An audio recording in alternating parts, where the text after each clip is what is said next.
am really delighted to introduce Gilles Stromberg. And before I introduce Gilles, I had a couple of just quick reminders to tell you. If you could please be sure you sign up for some of the workshops, which are happening this evening and tomorrow. And as I mentioned earlier, Gilles will be signing autographed copies of the original images, duplicated from the original images of the Axis Avengers, our team of superheroes with disabilities. And there is more vending available during the break following the keynote. And I also don't know if you noticed this in your program, but we have a photo booth set up. We had a photo booth last year, and we're gonna have a photo booth, and Ethan Lewis is happy and clapping consequently. I've just outed you on video, Mr. Lewis. That's awesome. Right on. And we will also have, following the photo booth and also concurrent partly with the photo booth, a workshop this evening, as I said, is one of the featured events of the day. And a little bit later, we're going to have a fairly big reception with more than just cupcakes, lots more to eat, before we have a film screening with 2 different films from the Sprout Film Festival, which is committed to featuring representations of people with intellectual disabilities in an equanimous fashion. And then after that, we'll have a discussion with Dika Tovich, who's the Assistant Director of the Tayshelf Center on Inclusive Higher Education. So reception, films, photo booth, autographs, vending, and workshops. I think I got it. So without further ado, it's my enormous pleasure and privilege to introduce my friend and colleague, Gilles Stromberg, who has a bachelor's in fine arts and illustration from Syracuse University in the College of Visual and Performing Arts in the Department of Art and Illustration, and minored in lesbian, gay, bisexual, and transgender studies. Gilles attended Syracuse in Syracuse, New York. I know where that is. Oh, yes. Between 2008 and 2012, where they received a BFA, as I said, in illustration and a minor in LGBT studies. Gilles was also the art director for the queer student-run magazine, The Outcrowd, a 3+ year running student employee at the LGBT Resource Center on our campus here, and was a tubist within the Syracuse University Marching Band. Hey, we'll talk about that later. So in addition, during and after their time at Syracuse, they also worked in several capacities for both national and local lesbian, gay, bisexual, transgender-based nonprofit organizations in the Washington, D.C. and Baltimore metropolitan area. Currently, Gilles mentors and supervises students as a program coordinator within the Student Activities Office at the Maryland Institute College of Art in Baltimore, Maryland. During their time at MICA, they have helped expand and improve MICA's LGBT Safe Zone training program. If you're not familiar with Safe Zone, you can talk with Gilles about that after the presentation. And they've also provided critical input into the creation of resource guides for both trans students and for faculty who work with trans students. And they were instrumental in getting gender identity and expression included within MICA's non-discrimination policy. Within their keynote, Gilles will provide us more background into the creation of the Axis Avengers and how their journey through comic books informed the Avengers' creation, along with their understanding of the importance of representation within the media. They will also provide critical analysis of the word ally and the idea of intersectional activism and advocacy. In conjunction with the Disability Cultural Center, Gilles was the illustrator who created the Axis Avengers going into the first year of our symposium, Crippling the Comic-Con, and introduced a new Axis Avenger, Dalton, at our 2014 conference. And I also want to point out that because we're committed to very parallel politics, as is Gilles, that we actually just reclaimed the gender commentary of the bathrooms in this facility, which are now all gender neutral. Thank you very much. And can I have a big warm round of applause for Gilles Stromberg?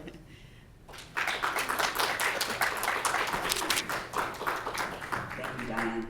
I also want to echo Professor Angela's previous statements from our last keynote, and really appreciating the hard work and dedication that both Diane and also Rachel and also all the staff that have put into, of course, Game Over, Crippling the Comic-Con this year and for the previous 2 years. This is just such beautiful work that we're seeing on Syracuse's campus, and I'm proud to call myself an alumni and come back to see this amazing work and community building happening on our campus. So again, thank you all so much. Can we do some snaps, waves, and a round of applause for those folks? Snaps. Alrighty, so as Diane said, my name is Gilles Stromberg, and what an honor it is to be back where the veil of Onondaga meets the eastern sky. For folks who don't know the origin of that statement, it actually comes from our alma mater song that while I was in marching band playing the tuba, we sang on the steps of Hendricks Chapel and many other places. This picture here is a picture that I had with me during my 4 years at Syracuse. It's actually a postcard from 1909. And on the postcard itself there are very little buildings pictured on our campus. And on the postcard you can see a little bit of Smith Hall, you can see the Hall of Languages and Krause.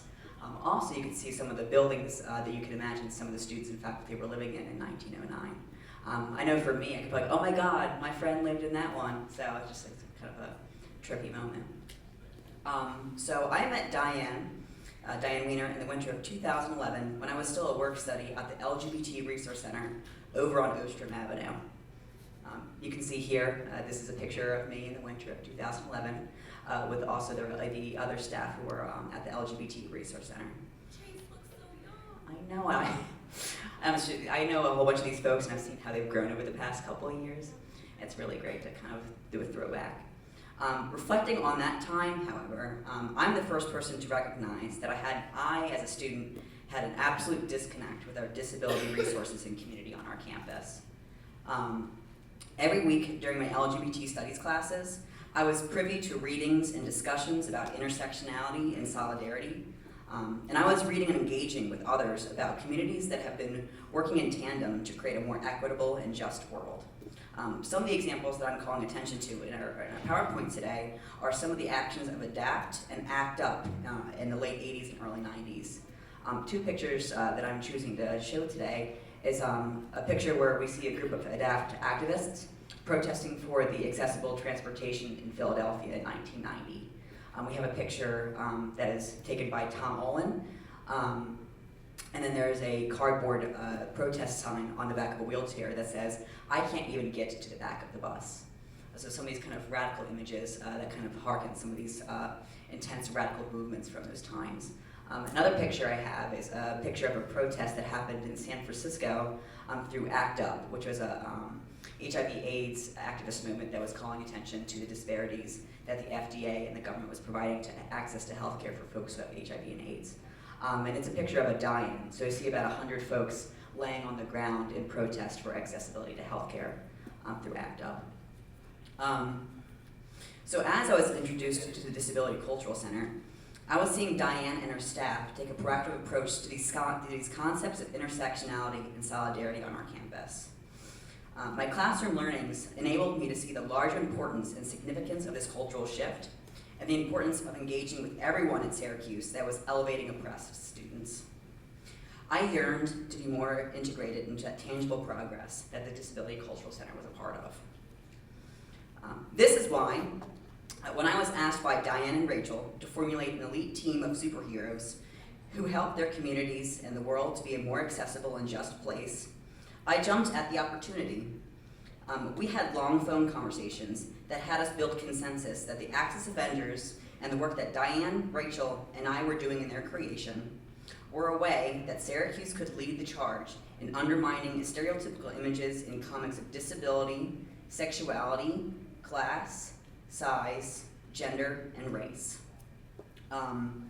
So, I'm talking about, when you do work, this is an image that I see a lot on Tumblr, and I see a lot online, that kind of reflects kind of the underworkings and the foundation of, this kind of work. So, if, this one particularly is talking about feminism. So if your feminism isn't fat positive, anti-racist, trans-inclusive, pro-choice, certainly, we can talk about that at a much deeper level.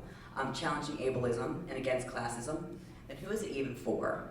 So certainly we can talk about each of these panels and talking about kind of going deeper into them, but also we can talk about the fact that if your type of activism isn't multifaceted and not representing the diversity of a community, then who is it for? And then talking about the Axis Avengers, we were hoping to do the same thing for, of course, the community, the disability community, along with all the other communities that were intersecting with that. So why did we create the Axis Avengers, and why am I here today? I'm here to continue building solidarity, and I'm here to work with you all in creating more powerful, intentional, and meaningful representation.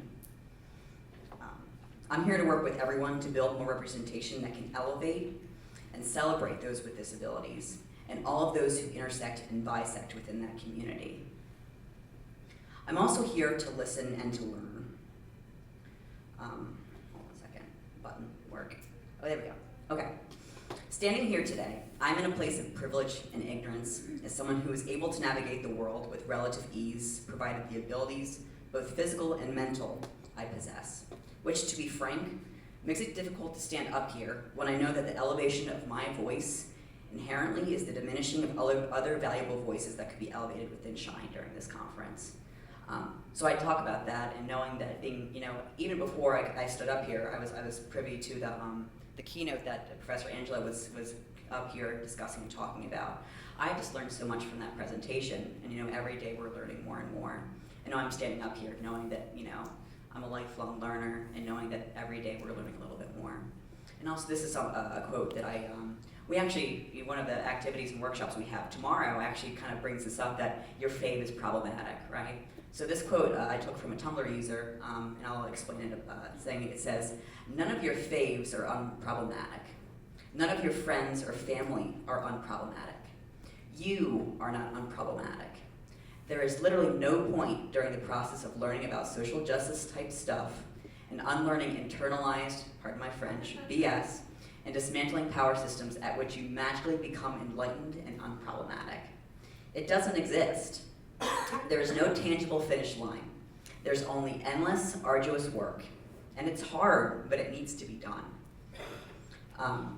So knowing that in my creation of the Access Avengers, are the Access Avengers a finish line? Are they a starting line? No.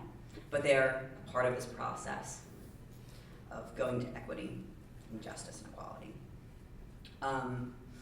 So I know that in creating the Access Avengers, I not only create a representation, but also an opportunity for dialogue and education to extended and bisecting communities. So, without further ado, I want to introduce you to the Access Avengers. Look at them. If I haven't seen them around, look at them. They're great. So, I'm going to kind of break them down by each character and talking about the foundations that come from each of the characters. So I'm going to start first with Miss Janice, who's the front. So let me describe Miss Janice for folks. Miss Janice is a large woman of color. She's got a beehive hairdo and a latex black bodysuit with the Access Avengers logo in the middle, and a very industrial black belt with a steel leather buckle in the center. With that beehive brown hairdo, she's got cat eye sunglasses, and she also carries a bow that also it also functions as a hold on one second, I'm trying to read, it's small on my computer screen. Hold on one second. It also acts as an identification cane, her bow. She also has a black belt. She's a pretty good butt. So, where does Miss Janice come from? Miss Janice was the first character I wanted to be a part of the Access Avengers.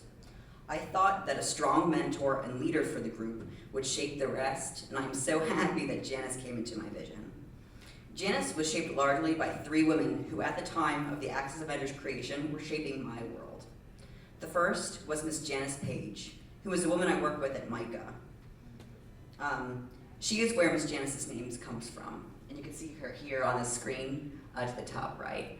This was an article that MICA's magazine Juxtaposition posted about Miss Janice. Before even being featured in MICA's seasonal magazine, Juxtaposition, Janice had a daily impact on the students working in my office and to all the students and staff on our campus. Her strength and wisdom as an elder on our campus and in her community, alongside her commitment to student success, were among the many reasons that she was a springboard for Miss Janice's character. You can also see some early concept art of Miss Janice here as well, as long as a little puff that was the beginnings of Skipper. Skipper started off as a little fire puffball and then turned into an Australian Shepherd.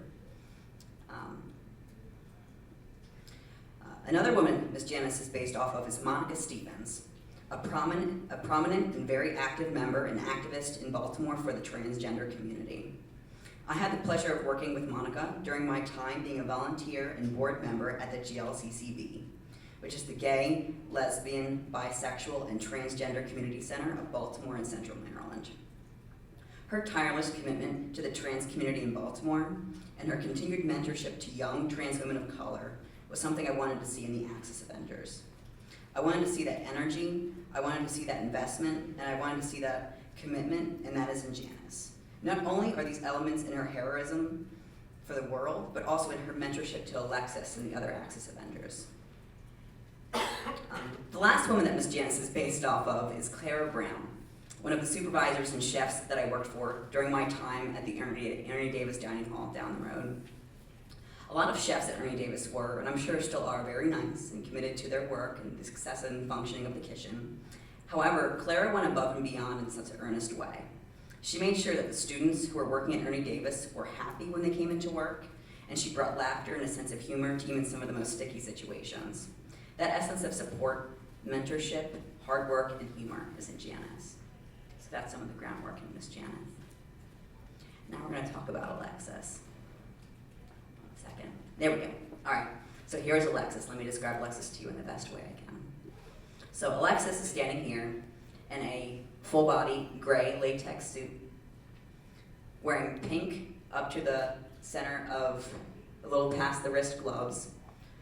Alexis also has two hands on their latex suit that are also a light pink, that have two letters that are two AAs, but in the ASL sign language with hands, and also has a visor that goes around their head.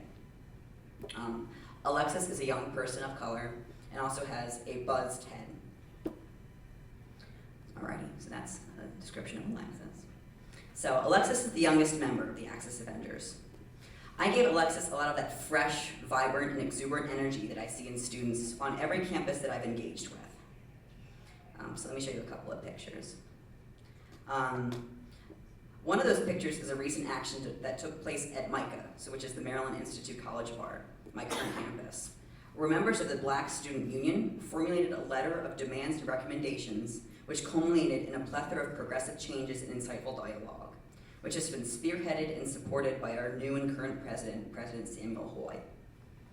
The second picture is something very similar that has happened recently on Syracuse University's campus.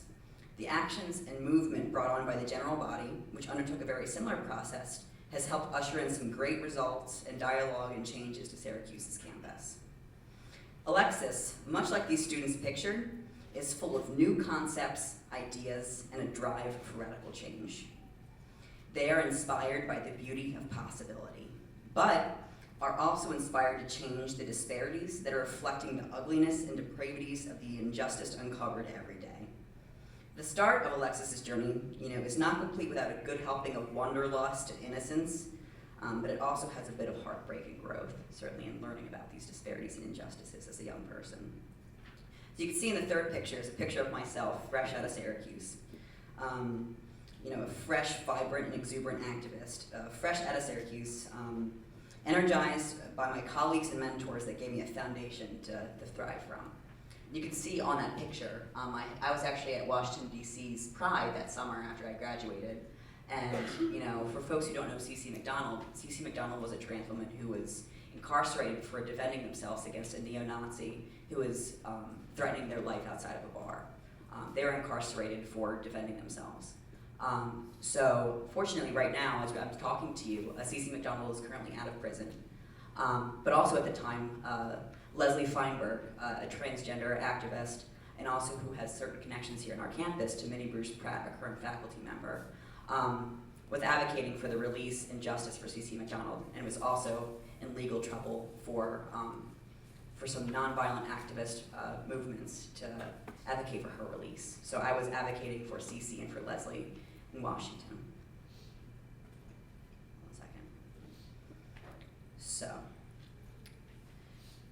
One second. So I was thriving after my time at Syracuse, and Alexis, as a part of the Axis Avengers, is thriving. And also you can see another early concept picture of Alexis above. Hold on one second, I can describe it. It's very similar to the picture that I had illustrated initially for the final illustration. However, Alexis is sitting down with one knee up, and also there was some slight inference of flame emerging from their hand. So the next person I want to talk about is Fiery. Behind Fiery, there are many fiery women in my life.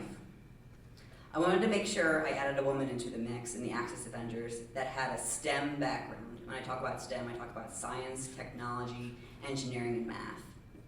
Many women in the STEM industry are movers and shakers, kicking oppression and obstacles to the curb. Fiery's background, aerospace engineering, reflects that. To provide a visual description of Fiery, Fiery is a middle-aged woman of color with vibrant blood orange hair. On their chest, they have braille that indicates, I believe, an A for the Axis Avengers. I think it's either an A or an F, and I appreciate your patience with my ignorance. Also, their hands are in a position where they're ready to invoke some notions of fire. In Fiery's background, Fiery came back after a mysterious mission to Mercury. Prior to their mission to Mercury, they had, no superpowers, but something mysterious happened on Mercury where they are invoking the powers of Mercury. So, Fiery is inspired by a whole bunch of women that I know that are in the STEM industry. And the first person I want to talk about is Sharon Bracco. Not only is Sharon a Syracuse University alumni, but she is also a major CEO of a technology company in Maryland, not to mention a prominent activist in Maryland for the progression of transgender rights. When she is on the cutting edge of 3D printing technology, Sharon spends her time helping youth create robots while also pushing legislation through Maryland Senate that ensures equal protection for transgender folks under the law. It was through funding here at Syracuse that I met Sharon while at the Creating Change Conference in Baltimore in 2012.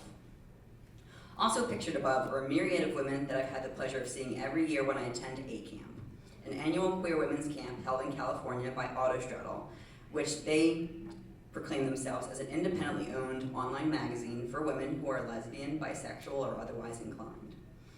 Many of these women attend the yearly Lesbians Who Tech Summit, and one of my more recent cabin mates works at SpaceX, which is a private space exploration and aerospace engineering company. And it's hard not to put these concepts and ideas into a character. They're just amazing women. The next person I would like to talk about is Trevor. One second. There we go. In Trevor, I've put a multitude of identities and thoughts that continue to challenge me as an individual. Within his narrative and personality, I placed concepts and vibes that come from my hometown of Westminster, Maryland, a predominantly white rural area developed as a result of Baltimorean white flight.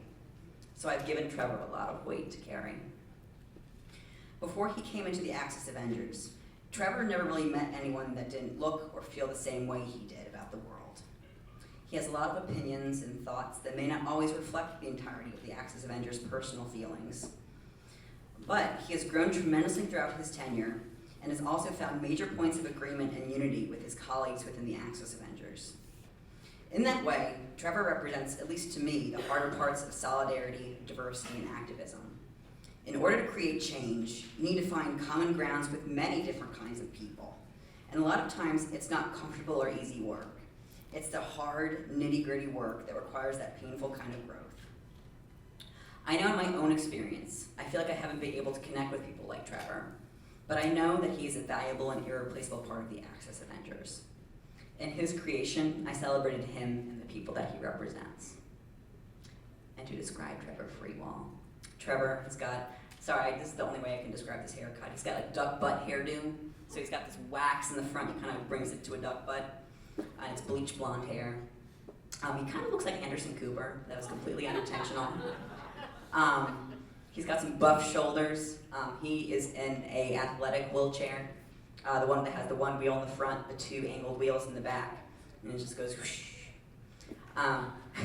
In the center of his chest, he has a teal-colored Axis Avengers logo, and his athletic wheelchair has a lot of teal accents, and it's predominantly black. He also, the outfit he's wearing is also, much like Alexis's, a gray full-body skin-tight suit. I don't know why I added so many skin-tight suits. That makes me feel a lot very interesting. I'm going to critically dialogue with myself about body image and what that has to do. I don't know, body suits. Let's get into it. So here are some pictures. This is a picture of the sign you come into when you go into my hometown. Welcome to Carroll County, feel like home. And also some initial concept work for Trevor. And last and certainly not least, I want to share with you the newest addition to the Axis Avengers, Dalton. So I'll describe Dalton before I get into his internal stuff. Dalton has orange skin. He's an older man with a little bit of salt and pepper and his cerulean blue hair. He's wearing a white blouse with, on the pocket, the Axis Avengers logo in gray. Dalton has the infinity symbol on his collar, and he has a neuron tattoo on his left arm, which you can see. So he's kind of a he also has a chin strap beard and some really bushy eyebrows. So that's Dalton. As the Axis Avengers helped welcome guests and fans alike to a successful first year of prepping the Comic-Con, I was very fortunate to have Diane and Rachel back on the phone, hoping to add a new character to the roster of the Axis Avengers. Adding a character to represent the neurodiversity community was on Diane and Rachel's mind, and I absolutely agreed. Looking at some of the initial concepts of Dalton, he was a reflection of the times in my life where I've interacted with the neurodiversity community the most, which has been, perhaps not to your surprise, at anime and comic book conventions. One moment. Okay, wonderful. I've been going to anime conventions since I was 12. While feeling the most at home during these weekend ventures, I was also introduced to such an expansive world of different people and narratives. This world included people who were absent from my typical school day or a part of my immediate community. This includes people from the LGBT community, people of color, as well as folks within the autism and neurodiversity community. Dalton is a reflection of the people I've worked with and have celebrated nerdy comic book media with since 2002. So within Dalton, there are hours of discussion about comic book writers, authors, and creative directors, years of playing collaborative tabletop games and video games, nights full of costumes, stargazing, laughter, dancing, and sushi eating, and summers full of collaboration and teamwork with staff colleagues who all come together in a plethora of ways with willful intent to ensure that we create and curate the best convention possible for all of our attendees. So Dalton is a backbone, he's a hub, he is the glue of the Axis Avengers. Much like these friends and colleagues have been a backbone and the glue of nerdiness in the city that I've grown up in Baltimore. And those are the Axis Avengers as of right now. Here we go. So as I'm wrapping up my time with you today, come on, oh God. I'm gonna make this work, I promise. But there we go. So as I'm wrapping up my time with you today, my favorite picture from the internet pops to my head. You got a little sneak peek of it. So up above is a sugar cookie. It's a plain sugar cookie. It's got really sloppy white icing on top of it that reads, "Meets minimum standards of decent human." You know the term, what? You want a cookie? This is the cookie we've all been talking about, guys, right? It's the cookie that I always want to give people, and myself a lot of times, who want some type of reward for work towards equity and inclusivity. Which is why a part of my working title this evening was "Don't Call Me an Ally." Though, you know, that really isn't my judgment to call. That isn't my judgment call at all. I mean, you can call me a butt face, and that's totally warranted. Absolutely. However, after many years of facilitating ally development workshops, I've come to reflect very deeply on the complexities of the word ally. I found that in many cases, allies are folks that expect a mutual benefit from their work towards equity. Allyship in its most common form is building faulty bridges between communities, not built on mutual respect and understanding of the larger picture of justice and equality, but on scratching backs and band-aids. Personally, I find that a bit callous, and I find that a bit narcissistic and egotistical. But as I look into the future, I hope to see more altruism, and I hope to see more solidarity, and I hope to see less cookies in the work that we all do. However, I don't need hope or a time machine to see and know that today and every day moving forward, our communities have made and are making representation in the media that we consume and create. It's here and it's happening, and let's make more of it. Thank you.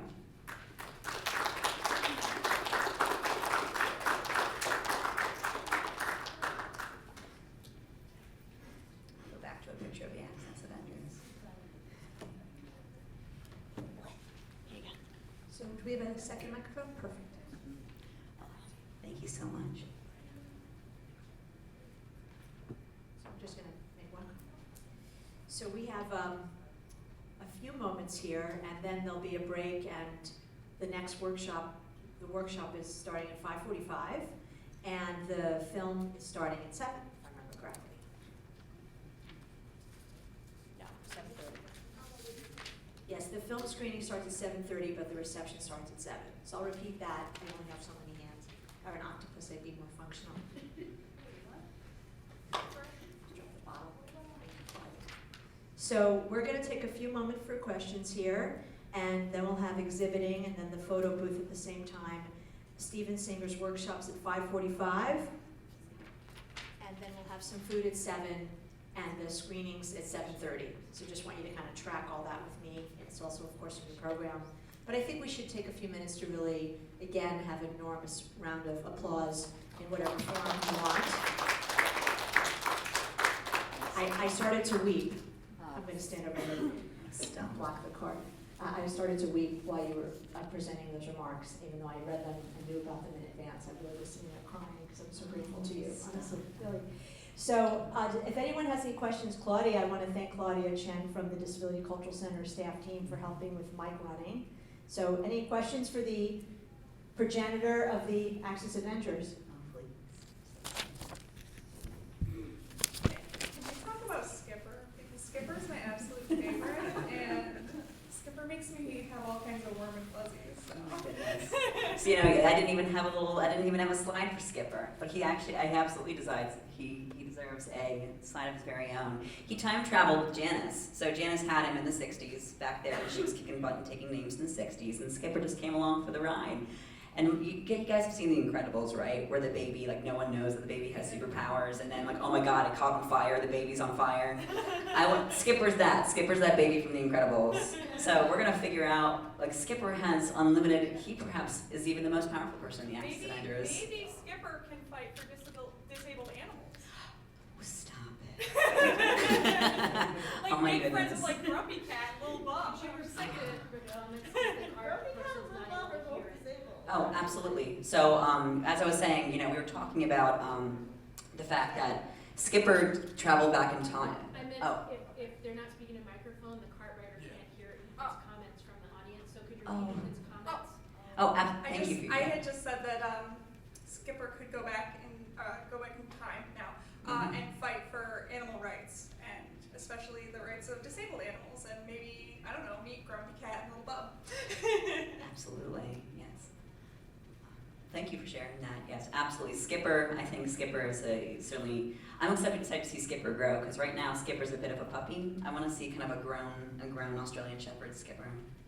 Also, you know, Skipper initially in the concepts was kind of just a flurry puff, like fireball puff. But I was like, I don't know if furry fireball puffs are actually seeing eye animals.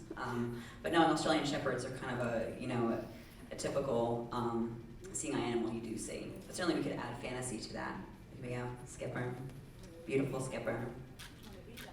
All right, thank you. And could I have your name again? I'm so sorry. Ethan. Ethan, thank you. Ethan. Yes, Ethan, thank you so much for your question today. I see we have a question in the back. This is sort of part question, part comment. Mm-hmm. I'd like to see an Access Avenger who is not so typically physically strong, Mm-hmm. because the one character you have who is, well, physically disabled, is very typically, buff, and that's the representation of people with physical disabilities, of wheelchair users especially, that we usually see in the media. So I'd really like to see that broken down and to see an Access Avenger. I mean, I'd love to see an Access Avenger with CP because that's what I have. But even so, I'd love to see like an Access Avenger who uses a power chair, no matter what the disability. Absolutely. And could I have your name if that's okay? Kara. Kara, thank you so much for that feedback. I'm the first person to recognize that when I look at the Access Avengers, I look at my 4 years of education of figure drawing and modeling here at Syracuse University. We're told in those classes, and I'll talk about this more in my workshops as we go into Monday, we're given the concept of the idealistic body. So your standard body is 7.5 heads long. That's the male body. The female body is 6.5 heads long. Let's draw this really buff person because this is the model we're going to have for the next semester.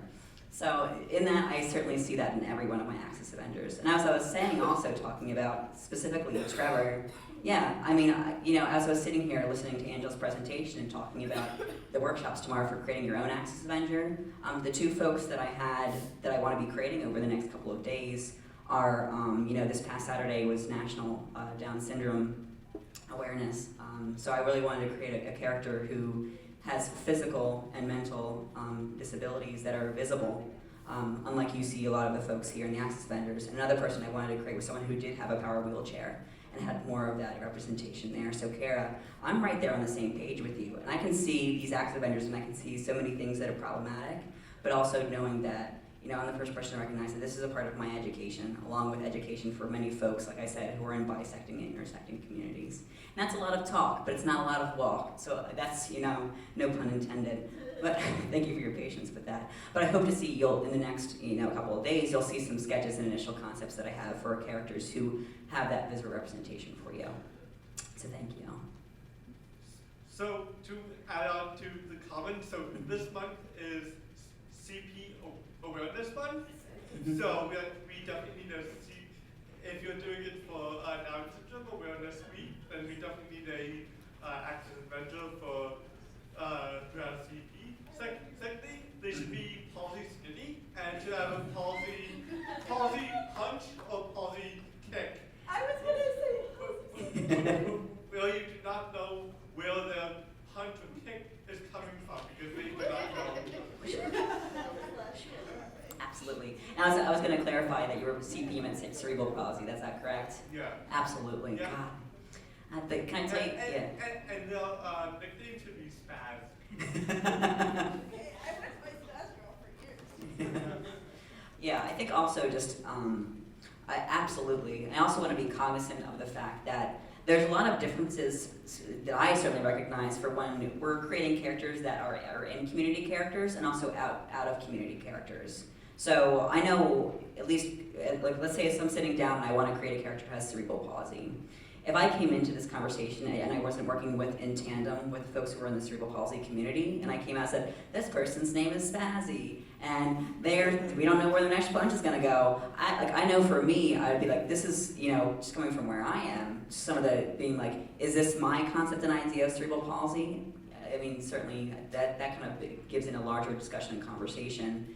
So I'm happy to work with folks to talk about what you would like to see for representation as opposed to just jumping into it being like, I'm going to do my own research for cerebral palsy and see what I get out of it. You're like, oh my God, no. So I'm gonna do a colloquial story, and I hope I'm not taking too much time. I love listening to podcasts.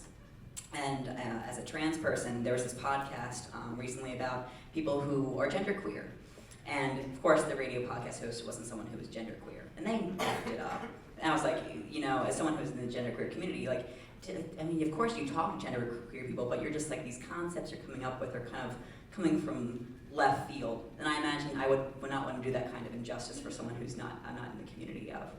So I'm going to be thinking very hard on that, so thank you. Hi, I'm Alec Fraser, and I'll be giving a keynote tomorrow on my review of the first autistic superhero. I am autistic myself, and I really want to, I don't know how we can figure this in here, but I really want to thank Disney for Baymax. The idea that a hero can be fat and huggable and can be lovable and overly analytical like many autistic people are, and still, and not quite know their way around the world, but still end up kicking ass. I mean, please figure that into the Axis Avengers somehow. It's so totally awesome. Oh yeah, and the fact when Baymax is like, we jumped out of a window, and it's just like, of course she's like, shh, don't. But of course it's just so lovable and absolutely representation. But I hope, yes, let's have a little bit of essence of Baymax in the Axis Avengers. Also being cognizant of, I would be having a robot do that job as opposed to a human. Yes, let's make sure, that brings a lot of topics into the head. Oh goodness. Thank you for that input, absolutely. Well, this has been a great conversation, and I want to make sure we pause for a minute to have some time for people to grab dinner and well, not necessarily dinner since you can eat at this reception at 7, but whatever you might want to be doing. But I also wanted to highlight, and just having some backstory with Gilles and Rachel in creating the Access Avengers, that we very purposefully wanted to make sure, and we'll talk about this more tomorrow morning during our welcoming remarks, when talking about intersectionality, as you've been doing, thank you again, Gilles, that 4 out of these 5 human characters, I don't know about the dog's orientation because I haven't discussed it with Skipper yet, but 4 of the 5 humans are decidedly not white, and that was done very purposefully to undermine representations of whiteness in mainstream comic books. And also, 3 of the 5 characters are not gendered as male, and 1 of the 5 human characters is also not gendered male or female, but is specifically self-identified as genderqueer, and that's Alexis, otherwise known as Visor.